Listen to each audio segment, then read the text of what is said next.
Od najdavnijih vremena, koja još samo kao daleke vatre trepere u kolektivnoj podsvijesti ljudskog roda, čovjek je pokušavao rastumačiti svijet i sebe u njemu. U prividu kaosa i nereda naši su preci počeli naslučivati zakone, principe i redoslijede na sličan univerzalni način kao što se to zbivalo i u drugim dijelovima svijeta. No, dolazak hršćanstva stvorio je neobičnu simbiozu s drevnim vjerovanjima s jedne strane, a s druge strane počeo proganjati neke oblike drevnog svjetonazora. Drevne vještine koje su proizlazile iz tog svjetonazora, a i svjetonazor sam, našli su se na udaru, a izraz vještičarenje postoje opasan za znalce tih vještina. No, i vještičarenje i drevni šamanski koncepti svijeta preživjeli su u raznim oblicima i na razne načine sve do najnovijih dana. Zato danas možemo tradicionalno balkansko vještičarenje sresti i ovdje, na rubu znanosti.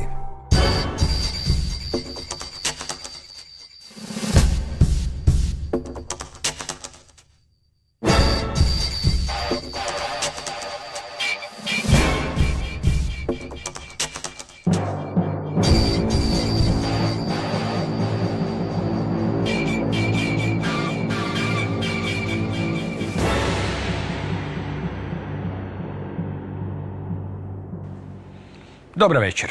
Goran Šarić je redovitim gledateljima već poznat, povjesničar i teolog i nezavisni istraživač povijesti i prošlosti. Dobar večer. Dobar večer. Danas smo se odlučili pozabaviti nekim slovima koji su tako skriveni, opet su prisutni, ali pod raznim naslagama i može se nazvati najrazličitijim nazivima, pa je to tradicionalno balkansko vještičarenje je jedan od tih načina. Možda bi se neke od tih vještina u Južnoj Americi nazivale šamanizmom ili u Sjevernoj Americi kod Indijanaca i slično, ali da bi se došlo do tog sloja treba prvo prokopati neke druge slojeve i pogledati čega i kako je sve to moglo biti dio i koliko uopće je došlo do današnjih vremena da mi možemo na neki način naslutiti taj duh. Pa otkud bi je bilo najbolje krenuti sa pričom koja bi nas trebala dovesti od tako jednog duhovnog svijeta iz vremena kad se zapravo i nije zapisivalo? Da, pa prvo moramo definirati neke pojmove. Mi danas živimo u svijetu koji je kršćanski ili možda čak i postkršćanski svijet. Ali kršćanstvo nije neka religija koja je stvorila samu sebe, neka samonikla religija, nego ona ima svoje korijene. I teolozi korijene kršćanstva prije svega nalaze u starozavjetnom judaizmu, pa u judaizmu razdoblja između dva zavjeta, pa u Novom zavjetu, u Isusovom učenju njegovih učenika apostola, ali kršćanstvo ima svoje paralele i u helenističkoj filozofiji, u platonizmu, u drugim filozofijama Grčke i možemo reći da u stvari kršćanstvo na neki način judaizam ispričan kroz filozofske kategorije antike. Međutim, i treći element ili treća komponentna kršćanstva je vrlo bitna, a to su poganski korijeni kršćanstva. Jer brojna vjerovanja, brojni kultovi, brojni rituali koje mi danas nalazimo u kršćanstvu zapravo postoje još u poganstvu. Na primjer, Božić se prva 3 stoljeća kršćanstva nije slavio. Nigdje u Novom zavjetu ne piše da se Isus rodio na Božić. A znamo da se Božić kao solsticij slavio u brojnim religijama predkršćanskim. Tako da, recimo, kult svetaca, koji ne postoji u Bibliji, u kršćanstvu je vrlo bitan. A to vučemo još od onog poganskog panteona. I generalno, poganstvo bi bilo sa stanovišta kršćanstva sve one religije koje su postale prije njega. Znači, to su bile politeističke religije Grčke i Rima, to su bile razne religije duhovnosti, učenja obiju Amerika. I sad tu možemo podijeliti to u grubo, recimo, na velike svjetske religije. Imamo 3 abrahamske religije, islam, kršćanstvo i judaizam. Imamo hinduizam i budizam kao velike religije. Međutim, imamo jednu alternativu koja više i nije toliko religija koliko je put, koliko je način života, koliko je duhovnost, a to bi bilo izvorno poganstvo. A ako odemo još dalje, poganstvo već ima bogove. Šamanizam nema ni bogove. Šamanizam ima eventualno boginju majku kao jedan princip života, rađanja i umiranja i možda još tog rogato božanstvo.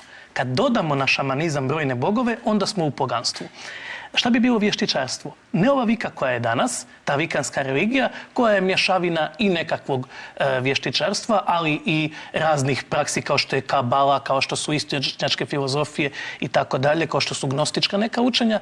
Izvorno vještičarstvo je u stvari ostatak tog drevnog šamanizma koji je preživio sve te promjene. Jer su bogovi jedne religije uvijek bili demoni druge religije. A kod kršćanstva je bilo interesantno to da je Papa uvijek govorio one bogove koje ne možete uništiti, njih pokrstite. Tako da su mnogi poganski bogovi kasnije postali kršćanski sveci. Mi imamo primjer recimo svetog Vlaha koji je kod nas bio Veles. Imamo svetog Jurija koji je kod nas bio Jarivo.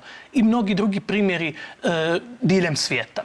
Prema tome, kršćanstvo negdje u 4. stoljeću stupa na scenu, car Teodozije 392. zabranjuje sve druge religije i od tada se ono protiv toga bori. Kako asimiliranjem, tako i brisanjem, ali jedna linija preživljavala kroz stoljeća. To je bila ta linija vještica, tih žena koji su ovdje kod nas po brdima Balkana, po nekakvim selima, čuvale te svoje tradicije i prenosile sa koljena na koljeno. Tu su nam vrlo važni i druidi, koji su bili na neki način šamani te stare Europe i ti druidi, kad uđemo samo u etimologiju njihovog naslova, onaj ko vidi ili poznaje ili zna drvo, vid, druid. Ili možda vida drvom. Ili vida drvo liječi, znači isto tako. Imamo i tog boga ilirskog vida Susa koji opet liječi. Oko 20 godina je trajala obuka, da tako kažemo, za druida. I imamo recimo te vještice koje su svugdje poznate po čitavoj Europi, ali interesantan je i ta naziv Vič, koji bi opet mogao dolaziti od Slavena.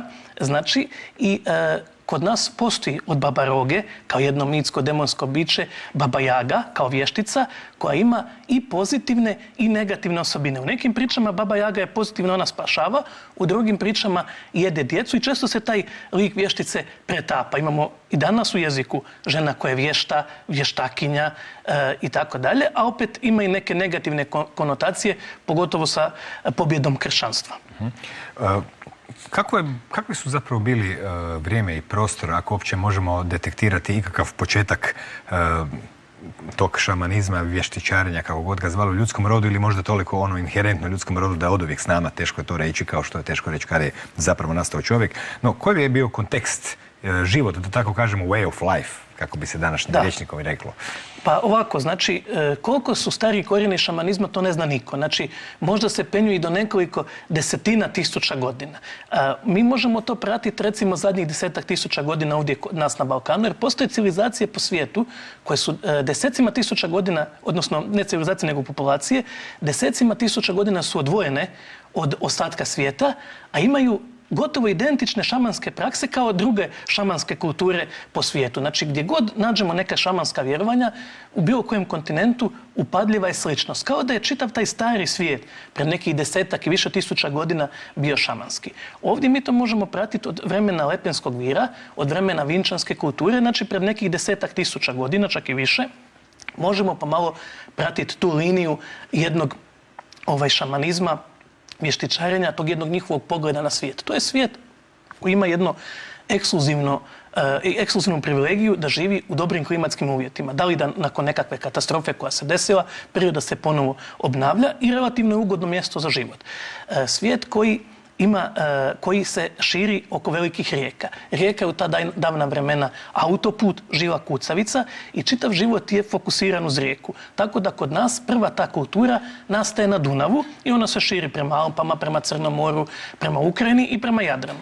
I tu je žarište, recimo to sedmorječje ili konfluenca, to je tih 7 rijeka oko Beograda. I onda se ona širi, imamo to je Dunav, to je Sava i tako redom. To je civilizacija koja ne poznaje tisućama godina rat, koja obožava tu jednu boginju, majku plodnosti, koja je stvoriteljica života, ali ga i oduzima, koja stvara i razara.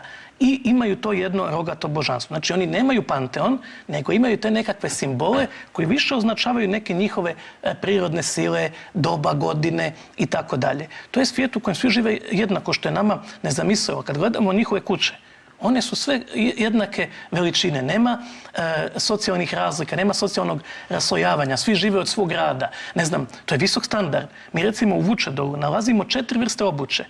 Tada, poslije do 20. stoljeća bila jedna. Nalazimo po 30 vrsta posuda za domaćinstvo. Nalazimo sobe sa centralnim grijanjem, sa podnim grijanjem. Njihove peći su nevjerovatne, imaju po 10-ak funkcija, današnji imaju 2 ili 3. Znači, visok standard, ali jedna koegzistencija sa prirodom. Znači, ne nasilno uništavanje prirode, nego jedan suživot sa prirodom i onda često puta je kod njih da oni samo pokojnika ostave u prirodi, da oni strune. Znači čak ga ni ne pale, nego ga puste da istrune u prirodi, a paljenje ide tek u kasnije fazi te civilizacije. Kad se nalazi, kad počinju obrađivati metal. Jer onda se metal stvara kroz vatru i onda i pokojnik umire kroz vatru. Kod tog pitanja metala i metalurgije koje se postupno pojavilo, zapravo ćemo skrenuti opet u prirodnjačku sferu, jer doista ovako čak malo i nadolazi maštu kad čovjek pokušava zamisliti kako je uopće otkrivena metalurgija. Svi ti procesi, pa onda kopaš po rupama i tako dalje. Reklo bi se da ono je teško nizom slučajnih otkrića dođe do tako kompleksne materije. Ali ostavit ćemo nju kao još jednu zagonetku prošlosti. Evo, tu imamo i na stolu jednu krasnu stvarno posudu koja je danas već jako poznata kao vučedolska golubica, jarebica, kasnije promijenjeno. I u stvari ona pripada tom razdoblju o kojem danas pričamo. Nije to jedini takav predmet, ali je to jedini koji se našao pri ruci na polici. Ima ih i dosta sličnih figurica koje imaju takvu specifičnu plastičnost koja je čovjek kad bi vidio takve predmete, nekako oni odudare od kasnih strukturiranih umjetnosti na puno načina, čak i laičkom oku. Pa eto, što bi ova golubica nam mogla ispričati po vama u kontekstu ove priče, ili jarebica, kako kažu, i dugo su bile rasprave o čemu je služila. Jedan moj prijatelj je uzeo ovako nju ispred usta, rekao, pa to je bila frula, njemu je odmah izgledala kao frula. Kako ona vama izgleda i šta nam priča?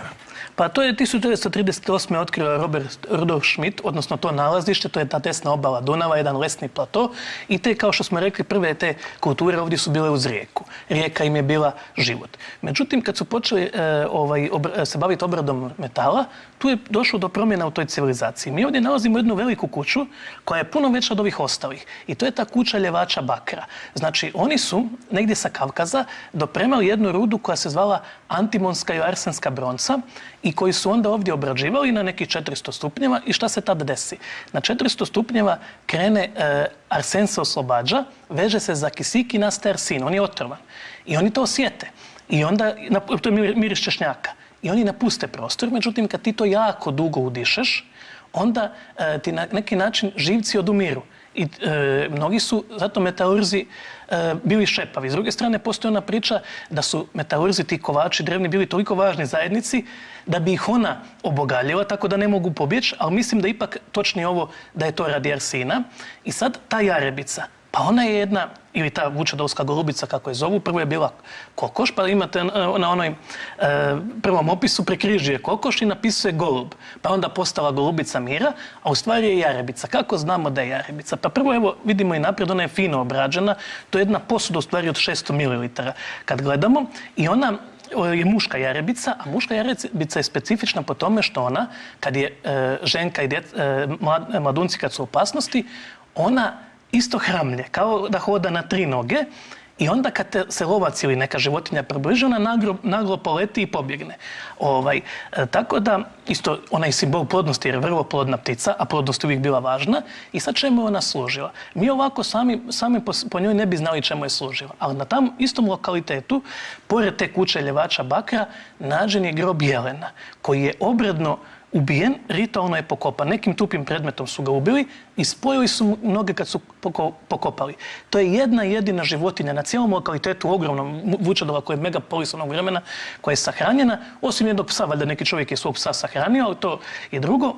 I imamo tu, znači, pored te kuće. I sad imamo jelena, imamo tu jarebicu. I šta nam fali? Pa neka veza do njih. I šta nalazimo? Nalazimo jednu čašicu koja izgleda kao jelen, i na vrhu umjesto rogova je čašica, negdje 0,3, i sad imamo jelena, čašicu i jarebicu. I postaje nam jasno, pošto je jelen mitska životinja šamana. Jelen je životinja koja zna put na onaj svijet, pa se onda sa njega vraća. Jelen je prevoditelj, šaman odlazi na jelenu. Mnogi narodi, otkud nam i dolazi riječ šaman, od tih skitskih naroda, sve do Sibira, tunguskih, su čak vjerovali da je jelen njihov praotac. Postoje razna plemena koja su vjerovala da je jelen njihov mitski praotac. I znači imamo jelena koji je tamo pokopan, obredno, imamo tu čašicu, imamo tu jarebicu. Znači, to je bila posuda koja je služila za nekakvu obrednu tekućinu i onda su ti šamani preko tih čašica jelena to ispijali i padali u ekstazu i u trans. I sad kad odemo u najstarije slojeve mitologije, vidimo da su kovač i šaman braća. Znači, oni su po jednoj legendi ptice iz istog legla, iz istog gnjezda. I onda uzmemo da Hefest, recimo, isto hramlje, jer ga je Zeus 2 puta bacao u raznim mitovima sa Olimpa. I gdje je on pao? Pa baš je pao na otok Lemnos. A šta je bio otok Lemnos? Tamo je ova naša metalurgija, jer prema Barryu Cunliffe, jednom od najvećih britanskih arheologa, prva serijska proizvodnja metala kreće ovdje kod nas.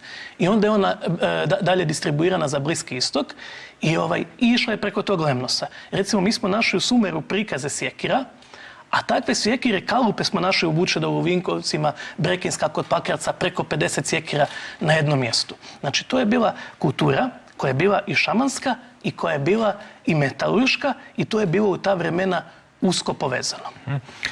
Kada pričamo već o posudama, jedna od najpoznatijih zagonetnih posuda koja također ima i svoje knjige o njoj napisane jest riton. U ovom slučaju najpoznatiji je Danielski riton, međutim kad se malo uroni u tu materiju vidi se da se ta tajanstvena zdjela prostirala na jako velikom području i izgledala je tako zagonetno s nekim opet čudnim nagibima, debelim nogama i slično. I eto, još dan danas nema zapravo nekog točnog odgovora. Pa kako se u takvu priču uklapaju te posude? Na kraju krajeva neobično što one pomalo izgledaju nepraktično da bi u njima neko skladištio, nosio, pa čak eto možda i pijeo ne znam kakve napitke. Što je recimo onda općenito taj Danielski riton i mnoge figurice koje se mogu naći i u Vinci, one sve imaju nekakve tako bi se reklo nekako mekane, plastične i pomalo čak iznenađujuće nesimetrične oblike često puta. Pa gdje taj Danielski riton bi recimo se uklapao u ovu priču o duhovnosti nekih starih vremena? Pa mi ritone nalazimo skroz do Perzije i dalje, te u stvari obredne posude. Upravo to njihova nepraktičnost pokazuje da oni nisu služili u svakodnevnom domaćinstvu, nego samo u rijetkim prilikama. Oni nađu nekih 18 km od Šibenika, to je ta Danilo-hvarska kultura, koja je dio te, kako ja zovem, dunavske jedne civilizacije i kulture, u kojoj ubrajamo i Vinču, i Butmir, i Karanovo i mnoge druge. I tamo je nađena ta jedna posuda koja onako izbačena je prema naprijed i sad kako mnogi arheolozi su davali razna tumačenja, međutim mislim da se meni najviše ipak sviđa tumačenje Marije Gimbutas koja kaže da bi se to radilo o medvjedici. Zašto? Jer je medvjedica bila jedna od kultnih i totemskih životinja ljudi tog vremena. Jer medvjedica spava taj zimski san, onda se opet budi, vraća se sa mladuncima i to je taj simbol umiranja i rađanja. Te majke zemlje koja krajem godine umire pa onda ponovo se rađa nova. Mislim da je to bio simbol medvjedice, a bez sumnje morala i ona služiti ili za neku mandragoru ili za mak, znači opet za neka obredna pića tih šamana i druidera. Oni su stalno pokušavali postići to jedinstvo sa prirodom, sa zajednicom, sa univerzumom. Ona je troslojna, Danielski riton.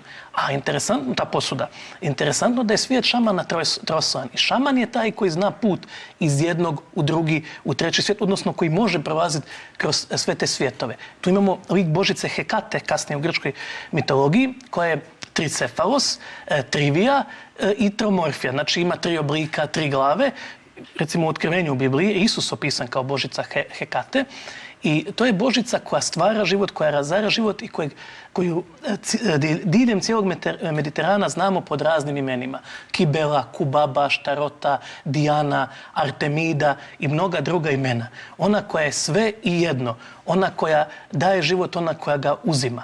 A znači vidimo da su oni na taj način promatrali prirodu i te obredne posude su im upravo služile za ta izmijenjena stanja svijesti, jer šaman je taj koji na neki način transcendira stvarnost. Jer mi vidimo malo ovog spektra od 0,4, 0,7. A on onda malo proširi našu percepciju. I mislim da je upravo i Vučedolska golubica ili jarebica i Danielski riton da su služili upravo kao obredne posude gdje su oni imali ta svoja pića koji su ih dovodili do transeva i ekstaza. Pa zanimljivo u tom kontekstu se sjetiti tog pojma koji se tek eto nedavno pojavljuje kod knjiga i u knjigama nekih hrvatskih etnologa. Recimo jedna od tih knjiga zove Vilenjak i Vilenica, gdje zapravo nije riječ o vilama, nego je riječ o ljudima koje se prije recimo 300-400 godina u Dubrovniku jasno razlikovalo od vještica zbog toga što su one bile one koje komuniciraju s vilama i kako je rečeno nešto popiju i onda komuniciraju s vilama pitajući ih za savjet da bi se recimo neko izliječio, što stvarno podsjeća na recimo nekakvu praksu južnoameričkih šamana koji tako kažu da pod utjecajem nekakvih tamo kaktusa, cvjetova komuniciraju s duhovima prirode i često puta tamo traže odgovore.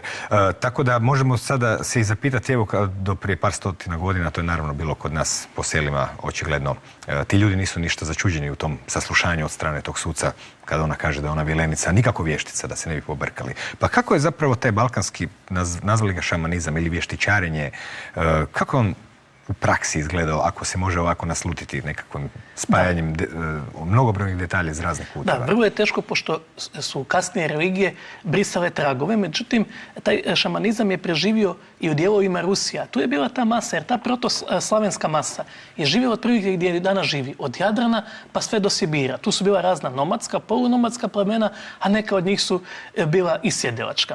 I sad kad uđemo malo u analize, nešto što je preživio recimo kod Laponaca, pa nešto što je u Sibiru, pa nešto što je na Kavkazu, pa nešto što je preživio kod nas, pokušavamo stvoriti jednu sliku kako je to izgledalo. Šaman je bio neko ko zna put na onaj svijet, ali koji ne ide tamo radi sebe, radi nekih sebičnih interesa, nego ili da bi pomogao pojedincu, najčešće radi nekog iscjeljenja, ili da bi pomogao zajednici. Druga stvar, šaman je jasnovid. On može vidjeti sve stvari koje se dešavaju u tom trenutku, a može vidjeti i prošlost, i sadašnjost, i budućnost. I ono što je najinteresantnije kod šamana, oni imaju taj mit o izgubljenom raju. Znači, u jednom periodu kad je čovječanstvo i kad je svijet bio drugačiji, kad nije bilo sukoba između ljudi i životinja, kad nije bilo ratova, kad nije bilo sukoba, i to je jedan od glavnih njihovih mitova, odnosno, tako da ih nazovemo, jedne konceptata, i šaman stalno pokušava u stvari ponovo povratiti tu vezu između čovjeka i životinje. Šamani vjeruju da su nekad ljudi i životinje mogli komunicirati. I zato u plesovima on imitira ples životinja, ponovo pokušava imitirati životinju. On komunicira sa duhovima prirode, sa duhovima životinja. Šaman nije svako ko pada u ekstazu šaman, ali šaman neko ko kontrolira ekstazu, koji razumije ekstazu i koji nikad ne ide u ekstazu iz nekakvih sebičnih poriva, ko nikad ne omalovažava tuđe iskustvo. Znači, šaman zna da je moja slika svijeta, ko što je to recimo govorio Ramar Krišna, kad je pričao o raznim religijama, kaže to su slijepci koji drže slona, pa ga jedan drži za uho, jedan za rep, jedan za survu, pa ovaj kaže slon i rep, slon i surva. Šaman je znao da je slon i rep, i surva, i uši, i puno više od toga. Šamani su imali svoje te duhovne zaštitnike, odnosno duhovnog zaštitnika, kojeg imaju i drugi ljudi. Ali razlika je u tome što šaman komunicira sa tim, što ga on priziva, što mu on služi u pomoći, i imao je razne pomoćnike, što bi mi danas možda nazvali nekakvi viši entiteti. I konstantno ono čemu se šaman bavi je ta ponovo uspostavljanje veze sa prirodom, sa onim izvorom, ponovo stvaranje harmonije između svijeta ljudi i svijeta životinja. Šaman ima svoju specifičnu svijest i recimo on kad je u ekstazi, on se nama može činiti potpuno normalan, potpuno fokusiran, a možda ima vizije. I normalno, šaman se postaje inicijacijom i onda on nađe taj svoj put i jednostavno svako selo je imalo tog jednog šamana. To su kasnije travari, vidari. Međutim, šaman je bio najvažnija osoba, pa evo recimo i tamo u tom drevnoj vučedolskoj civilizaciji i u svakom tom selu. Nije bilo hramova, nije bilo oltara, nego jednostavno sve se dešavalo uz oganj, ognjište koje je bio centar života i ta vatra. Jer vatra od otkrića metalurgije postaje najvažnija i onda mi imamo to vjerovanje da se čovjek, kao što sunce umire u vatri i ponovo se rađa, tako i čovjek umire u vatri pa se spaljuje. I recimo kod liječenja, šaman recimo češće uzme nekakav halucinogen nego pacijent. Koji je cilj šamana? Ne da on tebe izliječi, nego da on u tebi probudi tog skrivenog liječnika i da ti jednostavno promijeniš svoju percepciju stvarnosti, da transcendiraš te sadašnje probleme koje imaš i počneš svijet gledati s nekog drugog ugla. Kad se priča o tim vremenima, često se u nekakvoj linearnoj ideji svijeta misle da je svijet napredovao uvijek i bezuvjetno, pa se jednom naučio pisati, pa se razvilo ovako pismo, pa onako, pa iz slikovnog glasovno i tako dalje. Međutim, ti stari narodi koji su bili nepismeni, možda bi bili, kako neki autori znaju u svojim knjigama pisati, bespismeni, iz razloga što nisu imali prave potrebe za pismom u nekom takvom svijetu, pogotovo u svijetu gdje oni oko ognjišta sjede i pričaju. Kakva je zapravo uloga i mjesto pisma, s obzirom da mi ništa o njima ne znamo, a o nekim drugima koji su pisali znamo puno, čini nam se da nisu ni postojali baš tako bitni, a u stvari su oni živjeli na cijelom svijetu više manje do 18. stoljeća, 17. do rasta Britanskog carstva, cijelo vrijeme paralelno su živjeli ljudi i u Sibiru, i u Australiji, i u Sjevernoj i Južnoj Americi na nepromijenjene načine, bez civilizacije, da tako kažemo, ali sa sličnim mitološkim vrijednostima. Kako su se odnosili prema jeziku, prema pismu i otkuda uopće takva skrivenost njih? Zašto je toliko malo u stvari i ostalo pisanih tragova? Da, zato što ta civilizacija je bila, evo recimo ova naša Dunavska je bila genijalna. Ima jedan kamen koji je nađen na lokalitetu Vinči, koji je potpuno fenomenalan jedan krug tehnički napravljen na tom kamenu. Civilizacija koja je mogla izbušiti krug na kamenu, mogla je ispuniti sve svoje potrebe. Međutim, njima nije trebalo pismo. Danas zašto se uopće pišu knjige? Knjige se uvijek pišu da bi dokazale neku tezu, pogotovo kad pričamo o povijesti, tu se dešavaju redakcije, krivotvorenja i tako dalje. Njima je pismenost, oni su imali pismenost. Mi nalazimo te znakove protopismenosti na njihovim posudama, nekim čak i tablicama, međutim, oni su znanje prenosili usmeno. I zato se oni nisu toliko bavili, niti su zapisivali u knjige, nego je bilo najbitnije taj kontakt, ta inicijacija gdje ti usmeno prenosiš znanje, ali šaman i nije toliko čovjek znanja koliko je čovjek akcije.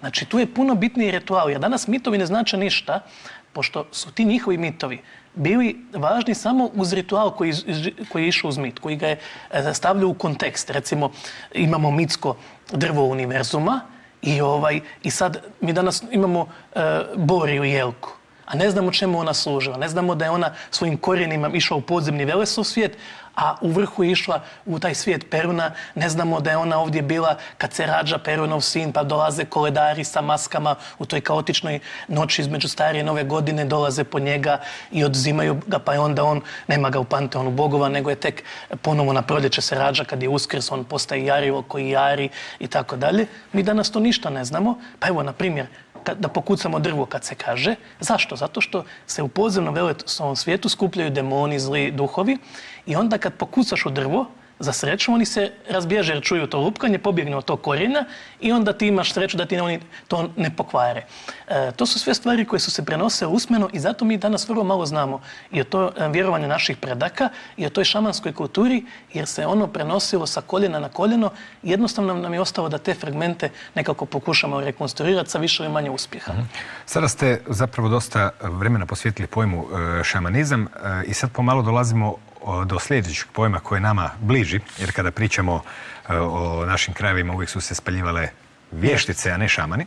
A i vještičarenje kao takvo je već dosta, rekao bih, u više slojeva proučavano. Naravno, ovaj metafizički moment uvijek ostaje nekako nedohvatljiv. Pa kako je to onda izgledalo, to balkansko vještičarenje, kada je ona jednom iz šamanizma, nakon dominacije svih tih religija, ostalo koja je jedna korisna praksa u selima, neka vrst neželjenog gosta o kome niko zapravo nije, svi su se pravili da ne postoji, svi su ga na neki način koristili. Koje su bile područja djelovanja tog balkanskog vještičarstva? Vještičarenje je toliko dugo preživio baš zato što je radio jer je funkcionirao. I što kažete, bilo je korisno i ta se praksa sačuvala u selima. Kod nas danas se nekako, ne samo danas, nego zadnjih stoljeća, su se tri lika u stvari spojile u jedno. Jedno je ženski demon, lik vještice. Jedno je ženski demon, drugo je žena s nekakvim demonskim moćima, a treća je nekakva gatara, nekakva vidovnjakinja i tako dalje. Znači, ta tri u stvari su spojena u jedan lik vještice. Međutim, šta bi bila vještica? Vještica je žena koja je bilo rođenjem, bilo inicijacijom, bilo zato što su odabrala neke više sile ili sama dobila ključeve za ulazak u ono što bi mi danas rekli kolektivno nesvjesno, odnosno u taj svijet nadprirodnih sila. I ona ima ključeve, ima načine, ono što mi zovemo magija. Mislim, nemamo bolji naziv, ali što je u stvari magija? Evo, recimo, usmjerena namjera je magija, ako tako gledamo. Znači, ona ima ključeve za savladavanje nadprirodnih sila. I nalazimo brojne predaje po cijelom Balkanu, recimo da su neke žene koje su oni nazivali vještice, pomoću tih demona ili nekakvih vodiča, znala otkriti kriminalca ili natjerati kriminalca da vrati ono što je ukrao.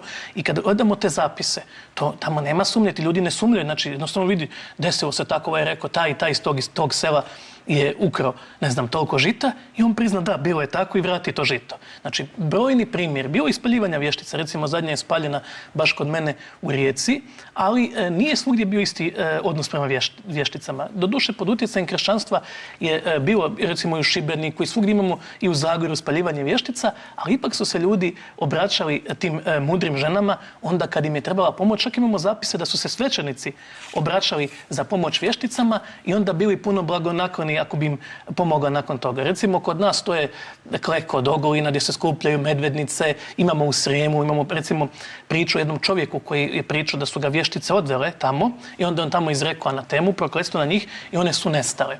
Ima i ono kako provjeriti vješticu. Često puta su naši stari vjerovali da se vještica pretvara u leptira. I onda ti malo spališ leptira sa svijećom ili s nečim i onda staviš sol. I onda ako drugi dan neka žena koja je malo spaljena ili malo nekako deformirana dođe na tvoja vrata i traži sol, to je ta vještica od dan ranije koja je bila u leptiru. Znači vjerovanje da se oni pretvaraju u nekakva bića i tako dalje. Tu osim vještica imamo i te, možemo reći, vješce, ili to su ti zmajeviti junaci, kresnici ili krsnici. To je onaj čovjek koji može izaći iz tijela u nekakvom transu i spasiti čitavo selo od nekakve nepogode, može pomoći nekakvom junaku. Znači, postojalo je to je nekako kao nekakav atavizam tog šamanizma i na rubu te kršćanske paradigme egzistirao stoljećima praktično kod nas sve do modernog vremena. Možda se još može naći po neka vještica u Međimurju, u južnoj Srbiji. Imali smo do nedavno te zmajevite junake Tarabiće, znači braću Tarabić koji su dali brojna proročanstva i bilo je raznih takvih i mnogi, recimo naše i mitske ličnosti su poprimale neke od osobina tih junaka. U Bosni, recimo, su interesantno da je postoji isti običaj kao kod ovih ruskih vještica, a to je kupanje kad je mlad mjesec za plodnost i generalno u Bosni je vještica vezana uz mjesec. Normalno, tu su i razne priče kasnije pod utjecajem kršćanstva da one spavaju sa đavolima pa da onda tu djecu koji rode abortiraju, pojedu i tako dalje. Međutim, možemo recimo podijeliti taj nekakvu praksu vještica na Balkanu koja je škola improvizacije koji sve kod nas, znači dosta individualna. Tu recimo nema tih nekakvih ritualnih oltara, njezin oltar je ognjište, kao što smo već rekli. Njezini rekviziti su jedan kazan, jedna metla, eventualno jedan nož koji ima dršku od ovče kože ili rogova i tako. Znači nema nešto previše rekvizita. Mandragora tu kao jedno najčešće bilje, mada ima i drugih. I tu su i tu neke svete životinje. Tu je jelen, o kojem doduše ne znamo puno, ali to je ta sveta životinja i vještica i šamana. Zmija, prema kojem imamo jedan vrlo ambivalentan odnos. Nekad je ona pozitivna, to je čuvar kuća koja nam čuva prag, a nekad je zmija i negativna i opasna. Tako, onda je recimo vuk koji je totemska životinja i prema kojem imamo veliko poštovanje i strah i poštovanje. Kod vještica normalno kao i kod šamana postoji ta inicijacija ili na nekakvom tom kolu vještica gdje one igraju kolo pa te neko inicira ili od neke starije vještice, a nekad se desi na nekom mjestu, nekom obrednom mjestu u šumi se desi inicijacija, da je inicijacija sama izabrala vješticu, a ne vještica inicijaciju. Normalno tu je trans, bez toga nema, to je izlazak iz tijela, ono što bi mi danas zvali astralne projekcije, lucidni snovi. Znači sve one prakse koje su danas poznate, samo ih mi možda drugačije zovemo. Kola su vrlo važna za vještice i tu su razna bića, kao vile, kao patuljci, kao zmajevi, koje uvijek idu tu s te naše vještice. Pa zanimljivo u svakom slučaju, malo bih se nadovezao kako je mjerani hrvatski etnologi pričao kako je sreo krsnika u Istri, jer ako je negdje kod nas preživjelo to jednom dijeliću Podravine i u Istri gdje je danas u stvari ti krsnici koje se opisuju kao obiteljske ljude koji jednostavno na neki način nikad neće sam priznat da je krsnik, kaže se u leksikonima obično i slično. Također bih možda rekao i to da ova sklonost improvizaciji nije samo inherentna tu na Balkanu, s obzirom da se recimo u knjigama koje su zapravo zapisivali na temelju nekih šamana, jer šamani baš nisu skloni pisanju knjiga. U novije vrijeme nekakve južnoameričke tradicije, neki od tih ljudi objašnjavaju kako svaki od njih na neki način izmislili neki svoj vlastiti ritual. Negdje je pjesma u ovakvom redoslijedu, negdje se ovo zapali, negdje se ovo jede. Drugim riječima bitan je sadržaj, a sam ritual se može modificirati prema potrebi i u stvari ga samo simbolično prikazuje ono unutra. A što se tiče eto i vijela, još jedna od tih knjiga izašlih na temelju doktorskih radova. Kod nas je knjiga, mislim Luke Šešelja se zove, u kojoj je istraživao u Dalmatinskoj Zagori ne priče o vilama, nego u kojoj mjeri su one zapravo stvarne za ljude, do te mjere da oni su od svega spremni odustati, ali od toga da vile postoje ne, i dapače, reklo bi se da im na određene načine, o tome se radilo, zapravo se proučava utjecaj njihov na stvarni život ljudi, bez obzira da li proizlaze iz uvjerenja ili stvarnosti. Tako da na tom polju granice postaju sve zapravo bliže. Sljedeći će vjerojatno netko napraviti knjigu o vilama samim. No, kakva je u stvari, kad već pričamo o stablu života, 3 sloja i tako dalje, možda bi mogli ispričati kakva je bila slika svijeta tih drevnih stanovnika Balkana, svijeta, svejedno, ali eto, danas smo tu kod nas. Generalno je njihov koncept iz kojeg je sve ovo proizlazilo. Da, mi vrlo rijetko kod njih nalazimo nekakve zapise, više od 2-3 reda tih znakova. Međutim, jedan zapis koji je pokojni profesor Pešić dešifrirao je život je ljubav. I mislim da je to u jednoj rečenici najbolji opis kako su oni nas sve gledali. Put tih drevnih stanovnika Balkana, a i šire, bio je put ljubavi, put nenasilja, put jedne mirne koegzistencije, jedne simbioze sa čitavom biosferom, sa životinjama, sa biljkama. Ako mi gledamo njihove zgrade, one nisu kao danas, nabije se zgrada od 20 katova gdje god ima mjesta, tu se stavi zgrada. To je jedno oblikovanje prostora, znači, ali jedne sitne intervencije. Njihovi krovovi napravljeni od riječne trske. Zašto? Pa riječna trska fenomenalno podnosi promjenu režima vlage. Znači, njihova rješenja su vrlo jednostavna, ali su genijalna. Održivi razvoj, tako bi se to danas reklo. Ono što mi danas zovemo održivi razvoj, jer čovjek u tom konceptu nije oholi gospodar prirode, nego je on suradnik, prijatelj sa prirodom. Pričali smo o tome da šamani vjeruju da smo nekad ljudi, životinje komunicirali i da rade sve da ponovo uspostave tu vezu čovjeka i životinje. Današnji pogotovo zapadnjaka, je dualistični. A tog drevnog čovjeka, on je gledao širu sliku, gdje su čak i nekakve privredne suprotnosti bile dio iste slike, iste matrice. U stvari dio procesa, možda bi se moglo reći. Ili to. U stvari dio te jedne kozmičke harmonije, koja se nama, samo ako je parcijalno gledamo, čini kao da nije harmonija, ali to je u stvari taj prelaz kad nemir opet postaje svemir, što mi možemo i mnoge druge stvari izraziti kao i stvarnost. Znači njihova slika stvarnosti, što je jedno od najvećih pitanja, opet mi stvaramo stvarnost. Evo opet u najstarijim slojevima jezika je to ostalo. To je jedna matrica u kojoj je sve povezano u jedan mrežu niti, jednih međusobno povezanih odnosa, gdje uvijek veće reflektira manje. Mi imamo recimo one slike mreža neurona koje su identične kao što je mreža galaksija. Znači kako je to drevni stanovnik Zemlje i Balkana znao. Sve veze su analogije, znači uvijek vidimo manje je veće, kako na nebu, tako i na zemlji, kako gore, tako dole, kako unutra. Čitanje simbola iz prirode, to je ono što Indijanci su obično radili, pa smo zapravo u filmovima koji su radili kauboji o Indijancima vidjeli kako oni vide neke čudne znakove i tako kao prate neko praznovjere. U stvari, rekli bismo to jungovsko čitanje sinkroniciteta, bismo to isto tako mogli nazvati. Upravo to podudarnost misli i događaja, a simbol nam se otvara na oko kako smo se mi spremni otvoriti simbolu. Znači, za nekog ovo je obična nekakva posuda, a vidimo da je čovjek i na njoj svirao. Jednostavno, svaka se pojava reflektira u drugoj pojavi i samo takav pogled na svijet je bio i omogućio ljudima tog drevnog vremena te kvantne skokove u svijesti, odnosno to da razviju i umjetnost, i kulturu, i tehnologiju, a da sve bude puno jednostavnije. Jer mi kad recimo uzmemo onu Turovićevu iglu, dobro, ona je nešto malo poslije vučedolske kulture, ali je relativno blizu, to je igla od 100% željeza. To je danas nemoguće. Kako su ti ljudi to napravili? Mi nemamo pojma. Pa evo uzmemo recimo primjer trepanacije, znači tih operacija na lubanji i vidi se su ti ljudi da im je srasla kasnije lubanja.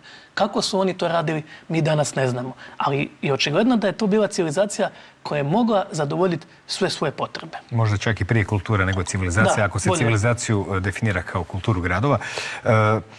U ovih još 10 minuta možemo se zapravo na trenutak pozabaviti i simbolikom i prikazima.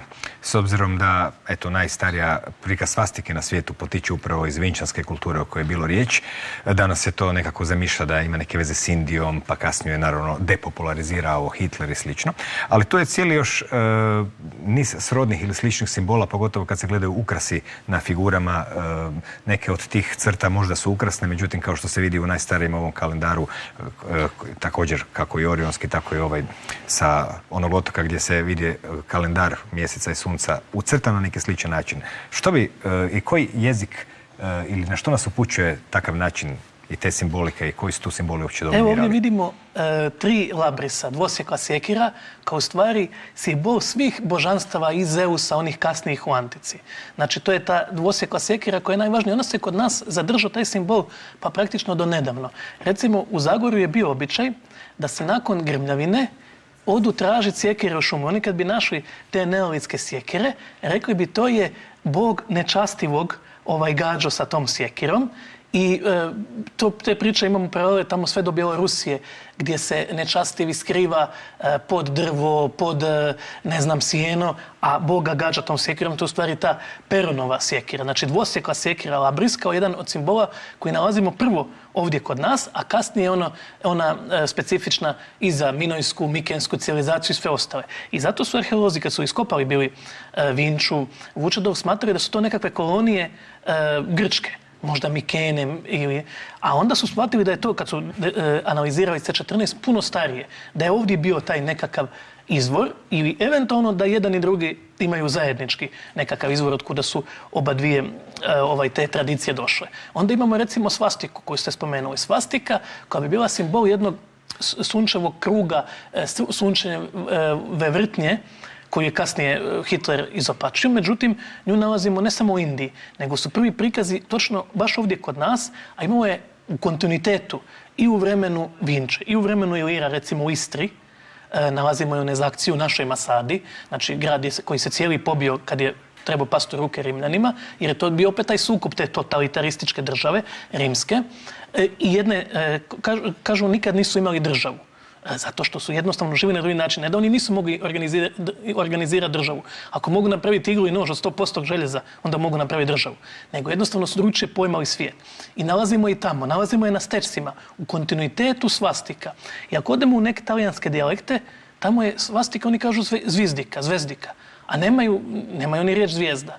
I onda kad vidimo da ovdje u rodbinskim odnosima žena od sestre je svastika, a da su svatovi često prikazani kao nebeska tijela, onda bi mlada bila sunce, a ona koja je prati svastika zvizdika, i tu vidimo etimologiju. Pa onda svanulo, svat. Da, upravo, evo, možemo dalje to razvijati etimološki. Onda imamo, recimo, majku sa djetetom. Prvi prikaz majke sa djetetom opet pripada toj civilizaciji, u Rumunjskoj je nađen. Znači, majka sa djetetom, to je ta bogorodica koja rađa dijete. Danas je u kršćanstvu to najčešći koncept. Međutim, odite u Novi Zavjet, Marija se spominje svega na nekoliko mjesta. A ona je u današnjem kršćanstvu negdje na razini skoro božanstva. Čak postoje nekakvi teolozi koji tvrde da bi Mariju trebalo proglasiti 4. božanskom osobom, utjelovljenje Duha Svetog. I znamo kad je bio sabor u Efezu da je masa skočila i nije dala biskupima da izađu dok ne proglase Mariju Bogorodicom. I sad idemo recimo u Srbiju, koliko je Sveta Petka tamo važna kao taj ženski simbol, te naše Mokoš i tako dalje, a u Dalmaciji kult Gospe, pa i u Međugorju i u Hercegovini. Znači, tamo gdje je bila recimo Danilhvarska ta kultura koja je obožavala ženu, koja je obožavala tu boginju, danas ima Gospu. Znači, vidimo taj isti arhetips malo promijenjen kroz tisuće i tisuće godina. Evo, kad već pričamo o tisućama godina, malo prije ste spomenuli u stvari je to dio tih velikih ilirskih ratova, a možemo to gledati iz raznih perspektiva, religijskih, kulturoloških, civilizacijskih, ali tu u ovoj vašoj perspektivi imamo jednu državu totalitarno ustrojenu na vrlo, u stvari, moderan način i jednako tako zapravo po pitanju vojske, vladavine prava, pravde i svega toga, kako danas se to gleda na pozitivan, a možda i na negativan način. S druge strane imamo takvu jednu, rekao bi se, spontano organiziranu cjelinu koja nema jasne strukture, nekakva plemena se bore, mitologija je ista, ali oni, eto, nigdje zapravo tehnološki ne idu prema nekakvim ili gradnju velikih urbanih cjelina koje bi održavale strukture poput ulica, kvadratnih i tako dalje. Taj sukob je tu postojao, poslije se očigledno i proširio, jer ova priča se može naći nekako paralelno sa recimo dolaskom Evropljana u Sjevernu Ameriku, opet isto. Pa u Južnu Ameriku, u Australiju da ne pričamo. I danas, eto, je zapravo cijeli svijet nekakva vrsta, reklo bi se, nasljednika Rimskog carstva. Slični su to principi. A u isto vrijeme, taj, kako ste ga nazvali, šamanski put, on je na većini mjesta izbrisan ili tek je ponegdje zostao nekakvim divljinama, pa to povezujemo sa nekakvim divljim krajovlicima. Ali je li uopće mogući ikakav suživot bio između ta dva principa i nekako baš cijela prošlost trenutno govoreći nije otišla u korist tog, nazovimo ga, šamanskog principa? Da, suživot nije bio moguće jer su to bile, to čak nisu ni dvije krajnosti. To su dva potpuno suprotna koncepta svijeta. Znači onda, kad je neko odlučio da hoće živjeti od tuđeg grada, došlo je do sukoba. Znači to je bilo u periodu moguće pred nekih 7000 godina. Znači moguće da to traje već od tog Sumera, Babilona, pa onda imamo recimo nekakav link preko Egipta, onda je to sve buknulo u tom Rimskom carstvu, a današnja zapadna civilizacija je nastala u stvari kao ostatak Rimskog carstva. Recimo Nietzsche kaže da je i Vatikan samo posljednja utvara Rimskog carstva, ali u stvari onu sudbinu koju je doživjela ta stara Europa, ta Europa šamana, druida, vještica, koja je doživjela jedan genocid, kasnije su doživjeli i aboriđeni, i latinoamerički indijanci, i sjevernoamerički indijanci, svugdje je bila ista matrica. Bjesomučno eksploatiranje zemlje, vršenje genocida, kulturocida, ekocida. Sjetimo se kako su Majama uništili sve knjige. To je nekakav demonski jezik. Imamo slično uništavanje Aleksandrijske biblioteke više puta. Znači, brisanje svog tog jednog starijeg znanja, stvaranje nove totalitarističke države koja ima jednu potrebu da čovjekov život kontrolira na svim nivoima. I tu imamo, znači, od čipova do kamera, gdje se čitav svijet pretvara u jedan veliki brat. Totalno suprotno od ono kako su živjeli šamani, da su svi bili povezani, ali niko nije gubio svoju individualnost. Svako imao svoj vlastiti svijet, a svi su oni živjeli opet u jednom zajedničkom svijetu. Znači, dva koncepta koje se nikako ne mogu pomiriti, jer ovaj koncept totalitaristički zasnovan na sebičnosti, na otimanju, na tome da jači vlada. A u šamanskom tom putu i u tom drevnom našem je jači služio. Onaj koji najviše zna, on svima služi. A nema robova. Mi nalazimo da antički pisci pišu i za Ilire, i za Slovene, da oni ne drže robove. Znači, ako nekog zarobe i ako niko ne ponudi otkupninu, ima dvije opcije. Ili da ostane živjeti sa Slavenima, ili da ga puste da se vrati u svoj narod. Pa, eto, Gorane, hvala na ovom stvarno, kao i obično, sažetom i konciznom izlaganju koje nas je pokušalo malo odvesti u taj svijet drevnog balkanskog. Sad je slabo reći vještičarenja, jer vještičarenje nekako privodi asocijacije i zapravo sve one novodobne progone vještica i slično sa svim tim stereotipima koje smo jednako usvojili. U svakom slučaju, do neke sljedeće prilike, hvala. Hvala vama. Hvala i vama na pažnji. Kako danas, tako i nekad, ljudi su na razne načine interpretirali i nastojali razumjeti svijet da bi komunicirali s njime, imali znanje i utjecaje na svoje živote i živote svojih zajednica i bili u skladu s okolinom. Pa tako tradicionalne vještine ili vještičarenja su pokrivala razna područja, od psihe do lijekova, od mitologije do simbolizma i zapravo su bila još do nedavno tu, ne tako davno su u stvari zastarjela s ulaskom novih vrijednosti, nekih drugih novih interpretacija svijeta, ali kako god da bilo, bila to neka vrst pa tehnologije prije tehnologije koje možda čak i preciznije opisati kao tehnologiju temeljenu na duhu i prirodi. Tako je bilo nekad, a sada još samo laku noć.